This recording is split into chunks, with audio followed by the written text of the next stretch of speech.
Hello and thanks for joining us on Chicago Tonight. I'm Nick Blumberg. Brandis Friedman is on assignment. Here's what we're looking at.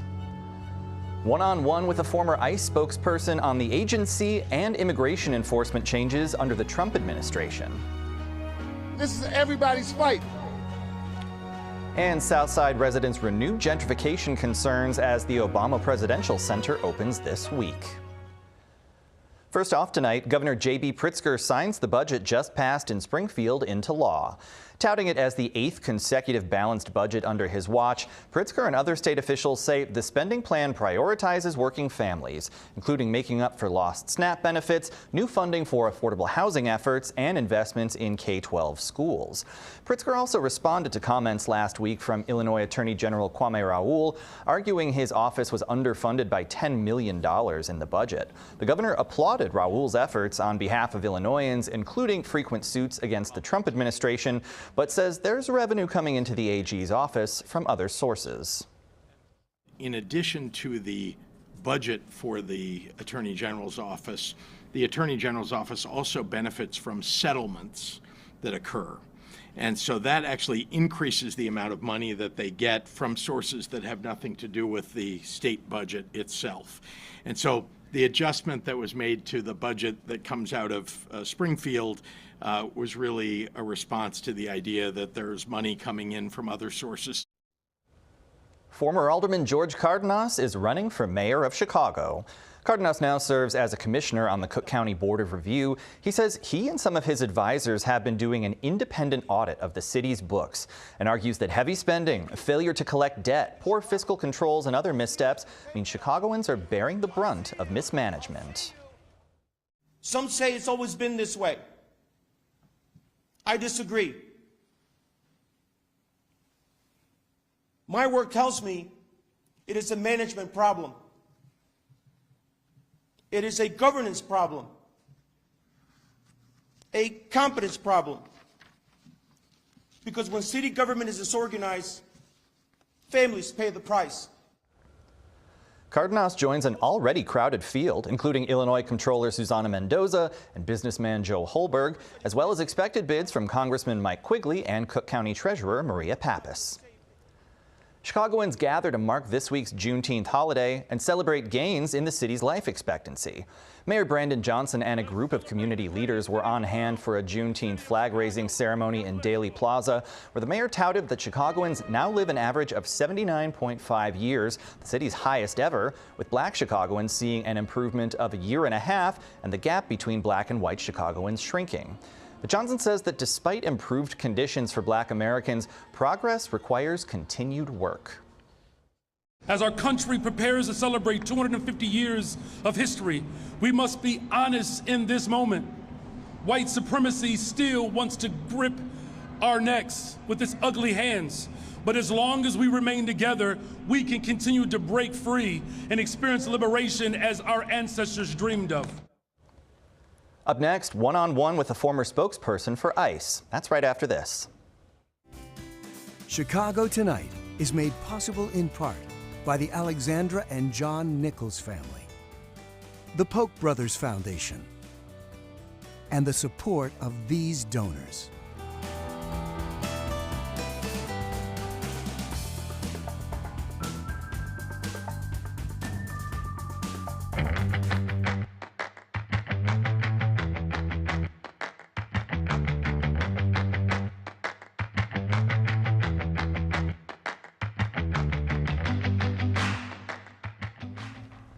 President Donald Trump signed a $70 billion Republican-backed funding bill for immigration enforcement last week. The move means Immigration and Customs Enforcement and Border Patrol will be funded through the end of Trump's term. It comes as many Chicago communities are still dealing with the fallout from Operation Midway Blitz and ongoing enforcement efforts, and amid concerns from Democrats that the long-range funding takes away Congress's oversight power. Joining us to discuss the state of immigration enforcement in the U.S. is Gail Montenegro, who worked as a spokesperson for ICE and its predecessor INS from 1996 to 2017, and then for the Justice Department's Immigration Court until last year. Welcome to the program. We appreciate it. Thank you very much. So, Chicago area, as we mentioned, has been a major priority for immigration enforcement. Obviously, extremely high profile with Operation Midway Blitz. What was your reaction to the crackdown from ICE and other immigration agents that we've seen locally? My first reaction is that it was shocking. It actually took place in my own neighborhood in the northern suburbs. We saw it firsthand. It was unlike anything I had ever seen, and this was an agency that I had represented and spoken on behalf of for 15 years. And it became unrecognizable. Most of the enforcement norms and policies that guided the agents when I was there, spanning numerous administrations, right. All seemed to go away. For example, when I was there, arrests were never ever conducted based on how somebody looked. Right. And now racial profiling is at the forefront. In my neighborhood, CBP agents were driving around just looking for landscapers and pulling them out of their vehicles. Now enforcement is being done in sensitive locations like churches and schools, places that were off limits always before. And the driving force behind immigration enforcement while I was there was to conduct it with humanity. And I'm not seeing that anymore. Well, of course, after the detention, these folks, have to go somewhere. There have been allegations of abuses and rights violations in detention centers in the U.S. Of course, prisons that some people have been deported to in places like El Salvador. What's your reaction to the conditions that detained migrants are facing? Concern, great concern. The removal process is a civil legal process. It's not punitive in nature. It's not a criminal proceeding. So to remove individuals to a third country and to put them in prison there, I just don't understand what they are in prison for. Right. They have not committed a crime there. They should not be serving a criminal sentence in another country's prison. So that is very concerning to me. I have been inside Broadview many, many times. That is a location that's called a processing facility. It's not intended for long-term detention. And it just seemed like so many arrests were being made that those rules and norms that previously guided the detention process were not being put into place. Well, and in your introduction, we sort of outlined the various positions that you held, the agencies where you worked. But briefly, for folks who may not know, what were your day-to-day roles like? Sure. Well, I started in '96. I was the sole media person for the Immigration and Naturalization Service in the Midwest. And then when the DHS, the Department of Homeland Security, was created, I was put into ICE, and I was also a media spokesperson for 3 states. Sometimes it expanded to 6 states, but always based in Chicago. And day to day, my job was to respond to media inquiries, and there were many. Sure. Regarding enforcement efforts by ICE. I would sometimes take reporters out on ride-alongs when we would conduct targeted enforcement. That's another thing that I'm noticing. Everything that we did was targeted. It was based on surveillance and a lot of investigation that went into things behind the scenes. Whereas now it looks like, to me, the enforcement is just all-encompassing, and they're really not conducting much of that surveillance. Yeah. When you left your post last year, that came after these so-called DOGE efforts to push civil servants to resign or retire early. What was your reaction when you opened that email? The fork in the road email. Yeah. It was shock and horror. It was, to me, a shot across the bow that nothing was going to be as it ever was. It was the first time that we had ever received a government-wide communication. Typically in the government, you receive clear guidance from your specific agency. It doesn't come from a nameless, faceless email with a subject line like fork in the road. It was basically giving people 10 days to make a life-changing decision without really knowing who it was coming from, what it meant. Fortunately for me, I was one of the lucky people that I was close enough to getting my full retirement benefits that I was able to take it and take an early retirement and kind of hold on to most of what I had earned throughout my career. But many people didn't have that choice. And I remember reading in one of the FAQs that it basically said, you should take this deal and you'll get paid for 9 months and you can go sit on the beach and have a nice little vacation. And it was just a very condescending way for my employer to speak to me. I had given everything to this job, everything, weekends, late nights. I had earned all kinds of accolades, the highest honors you can get from an agency. And then all of a sudden, it was like my employer had turned against me. And nobody understood why that was happening. It really just didn't make sense. And when I opened up that email, I was at home alone. And I ran to the bathroom and I was physically ill. That had never happened to me. It was that disconcerting. Yeah. Well, we mentioned some of your concerns on the enforcement side, but of course you also worked within the immigration court system. You know, there have been en masse firings of immigration judges, the Trump administration looking for, quote, deportation judges. Correct. Are you concerned about the direction of that court system? 100%. One of my dear friends, she was the chief immigration judge of the immigration courts at the time, was fired within 1 hour of the inauguration on a federal holiday while she was working on a federal holiday. The four people fired during that hour from my agency were all women.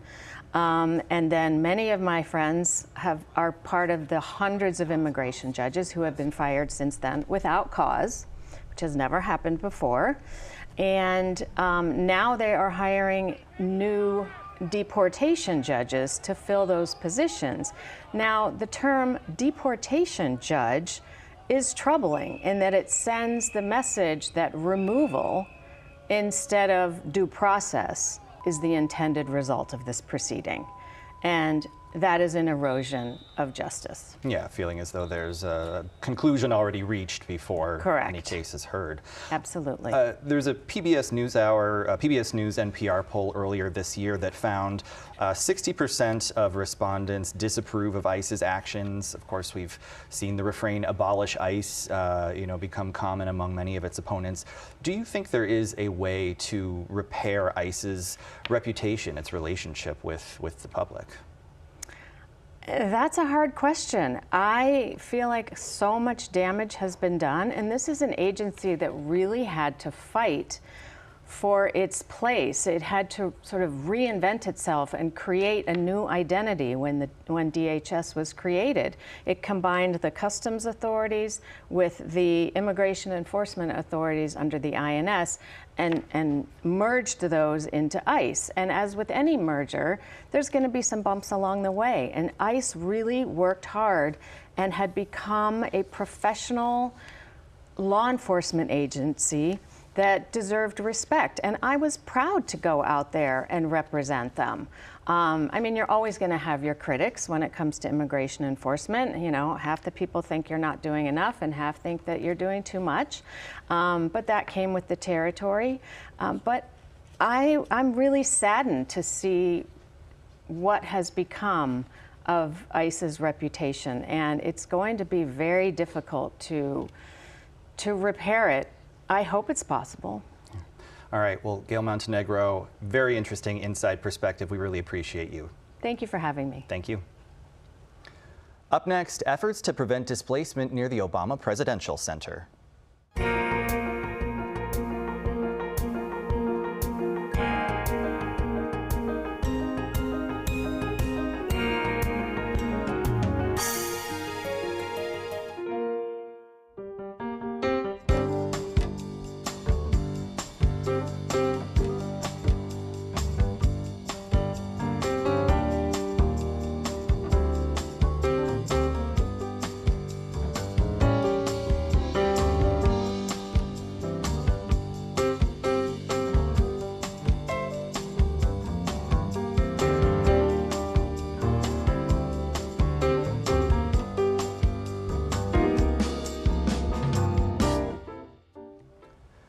just days away from the official opening of the Obama Presidential Center, but not everyone is ecstatic about the Jackson Park development. Some Southside residents living near the campus have been concerned about displacement and gentrification ever since the center's location was announced.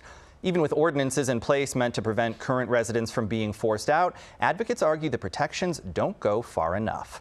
Joining us to discuss the issue are Shannon Bennett, Executive Director of the Kenwood Oakland Community Organization, Kiara Harton, member of the Obama Community Benefits Agreement Coalition, and Dixon Romeo, Executive Director of Southside Together. We thank you all for joining us, for being here. Thanks for having me. So I'd like to get your reaction just all these years ago when you first learned that the Obama Presidential Center was coming to Jackson Park. Shannon Bennett? Well, like a lot of folk who've been long-term residents in the area and the community surrounding that area, that center, we were concerned about the process, about how the actual thing came about. So when we talked about it, we talked about, wait a minute, we need to make sure something is in writing. So we came up with the process of a community benefits agreement, which is known and used worldwide when major developments or activities impact local communities. The residents need to have a say in things like housing, economic development, education. There's right across the street from Hyde Park High School. So we rolled our sleeves up, and for years we've held town hall meetings with hundreds of residents. We've continued to get input on what we wanted. Yeah, and what has that experience been like, talking with folks in the communities around the center?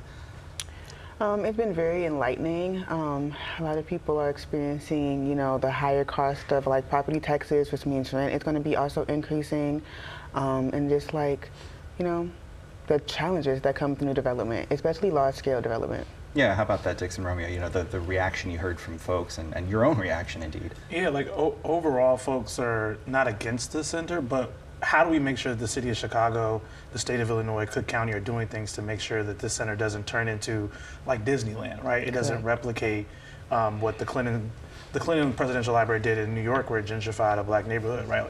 How do all the folks who made the first black president the black president get to stay and benefit from the center? Yeah. Shannon Bennett, you mentioned rolling up your sleeves, all these listening sessions, all the work that you did. When you were, putting together that community benefits agreement, calling for that with the center, what were people interested in seeing in such an agreement? They were interested in making sure the City of Chicago, the University of Chicago, and the Obama Foundation put some skin in the game. By skin in the game, we meant commit to what you heard coming from communities as solutions against displacement. Displacement is always the concern of the folk that have usually their voices are marginalized. So they were asking for what happens to Hyde Park High School. They were talking about what happens to long-term renters who are tenants and who've been really active in this fight, saying we want to stay, but we know if our homes are where we live, the taxes go up, our rent's going to go up. So we've heard large increases in rent already. So we really have heard from the people about solutions, because we didn't just complain. We thought about it, we strategized. This could fix it, freeze the taxes. Talk about rent control. Concrete plans. Yes. Dixon Romeo, what kind of reaction have you gotten from Obama Foundation officials? Well, initially, pre me being involved, I know the coalition, we were trying to get that actual, as Shannon mentioned, the actual CBA, and the foundation didn't commit to that. However, what we have been able to do is really organize to make sure the city council has now passed 2 ordinances for housing protections in the area. The most recent one, the Jackson Park Housing Pilot Ordinance, covers all of Woodlawn, nice portion of South Shore, and also Greater Grand Crossing. And it has things in there like, we got 84 city-owned vacant lots that have been set up for affordable housing development, both ownership and rental. Some of them, like on 630 Maryland, Park Station's already been developed, right? But we need more of those developments to happen. And in particular, we got a plethora of tenant protections like expanded fair notice, amongst a tenant opportunity to purchase, to give people the opportunity to purchase the building if it is going to be sold, and also to get fair notice if they're going to know if their building's going to be sold or have rent increases. Yeah, Kiara Harton, how about those efforts from the city council? What was your reaction to being able to get that kind of support from alder people? Yeah, it was great. Yeah, it was. I hear a but coming. Yeah, no, there's no but. It was great to be able to be supported, but there's still more work to come. I guess there is a but. There are still things that, you know, need to be installed, like a rental registry and things like that. Yeah, what rental registry, any other major items that you think need to happen? Outside of rent control? It's a major. Of course, it's a state issue, yes. Yes.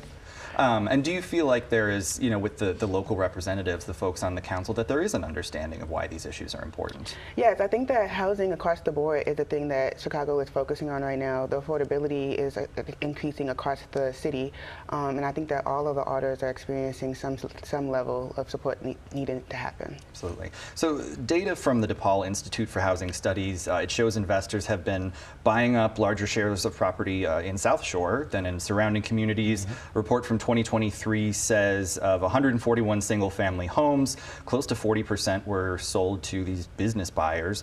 Shannon Bennett, is that something that the community should be concerned about? Very concerning, because you take away local control, you take away folks' right to reside where they desire to reside, and we don't know who these entities are. So that's where government and residents and citizens partner, because we see our elected officials as possible partners. But that's what we have to guard against, land banking. It happened when Chicago was announcing their bid for the 2016 Olympics. And our organization, Kenwood Oakland Community Organization, along with others, we fought for CBA at that time. We got a memorandum of understanding to protect in case we had got that bid. But it's the same thing that always happens to our community. If we're not in the room, we're on the menu. Yeah. And that's a problem. There was also some reporting from the Illinois Answers Project that said some of these anti-displacement efforts put in place by the City Council, you know, haven't all lived up to expectations or haven't all done as much as they could, that some people are, you know, in fact being displaced. You know, Kiara Harden, is that something that you've seen? How have you seen the community change? Yes, absolutely. I think that significant change would include like the pricing of housing. When I purchased my house, it was a very reasonable price, and now literally a block away from me, you have a house that's like $800,000. Who is that house for? Right. Who is not for the people that live there currently? Yeah. Yeah. How about that, Dixon Romeo? Seeing the acceleration of displacement, gentrification. Yeah, I think the original the Illinois Answers piece was about the 2020 Woodlawn Housing Preservation Ordinance, and a lot of that we did get augmented and strengthened in the 2025 ordinance, which again is we're continuing to do that work, but ultimately. The Lightfoot administration had proposed, and we took a compromise on some public-private partnerships that didn't pan out, right? And so that is why I think our impetus on the city not putting money into quantum facilities and data centers, but putting it into 63rd and Blackstone, developing that so there's affordable housing for folks in the neighborhood, putting that into making sure all of us can benefit from something that isn't sucking up the energy out of the neighborhood like the Obama Center. Instead, it's going to we're having debates about how much money we should give the Bears when we have Chicagoans getting evicted. South Shore is the #1 eviction neighborhood in the city still, and that's only accelerating. And we're going to fight to stop it, but we're going to need the city to put some money into that and not into football. With the Obama Center about to open, are there, you know, positive benefits that you hope that it can bring to the community, things you're looking forward to? I think one thing that I've noticed is that a lot of folks who have had concerns about displacement, folks aren't complaining about it, they're showing up to our meetings, right? We have a CBA Summit June 27th at Bryn Mawr Church at 11 o'clock, and welcome all to attend. And we have hundreds of people, thousands of people come to events because folks know they need to step up. And when the city has had money come out, like in the Woodlawn Housing Preservation Ordinance, homeowners have blowing our number down, blowing the city down, and all that money got used up so quickly because folks know they need it. So one thing I'm seeing is that people are coming together and fighting to make sure they can stay. I know the next Community Benefits Agreement Summit, it's slated for next week. Kiara Harden, what's on the agenda for that one? Conversations about what's to come, what we have achieved, you know, the work that must continue, you know, and what are we going to do to keep people in their homes. Yeah. Just about 30 seconds left, but Shannon Bennett, what more are you looking for? This is about generational, and it's also about folk who are indigenous residents being able to stay in place. Yes. So the next generations should be able to enjoy their neighborhoods first, and then if they choose to go to other amenities like the Obama Center. But their presence and their survival in their neighborhoods has to be top priority. All right, well, it's been a conversation going on for many years. I know it's not done tonight, but it's all the time we have for right now. Shannon Bennett, Kiera Hardin, and Dixon Romeo, thank you all for sharing your thoughts. Thank you. Thank you. We're back to wrap things up right after this. Reflecting the people and perspectives that make up our communities, this story is part of Chicago Tonight, Black Voices. And that's our show for this Tuesday night. You can stream Chicago Tonight on our WTTW YouTube channel every evening and catch up on any programs you may have missed. And join us tomorrow night at 5:30 and 10. Now, for all of us here at Chicago Tonight, I'm Nick Blumberg. Thank you for watching, stay healthy and safe, and have a good night.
Closed captioning is made possible by Robert A. Clifford and Clifford Law Offices, a Chicago personal injury and wrongful death firm that serves the needs of clients in the Chicago area and throughout the nation.